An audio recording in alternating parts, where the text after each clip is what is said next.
Глава Коми призвал представителей региона в Федеральном собрании страны активнее включиться в работу по стабилизации ситуации на Интаугле. Поручение прозвучало во время рабочей встречи Сергея Гапликова с депутатом Госдумы Иваном Медведевым. Сейчас власти региона вместе с руководством Северо-Западного округа ищут потребителей интинской продукции и инвестора, который смог бы обеспечить выход предприятия на стабильную работу. По поручению главы Коми на погашение долгов перед интинскими шахтерами по зарплате и соцвыплатам за последние месяцы было направлено свыше 166 миллионов рублей. Есть договоренности с основным потребителем приполярного угля по изменению схемы расчетов между компанией и Интауглем.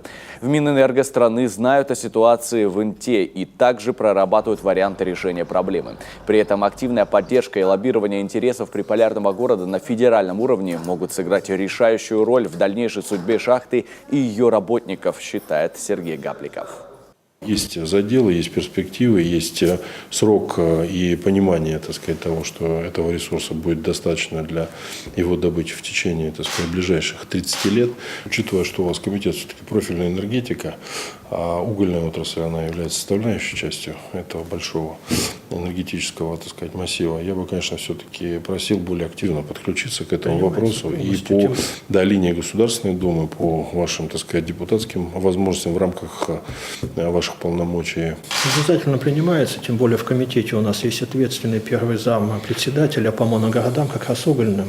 И там эту тоже тему поднимем и посмотрим, чем можно помочь. Иван Медведев также рассказал главе Коми о своей работе в Госдуме. 4 законопроекта, внесенные от республики в стадии нулевого чтения, разосланы по инстанциям.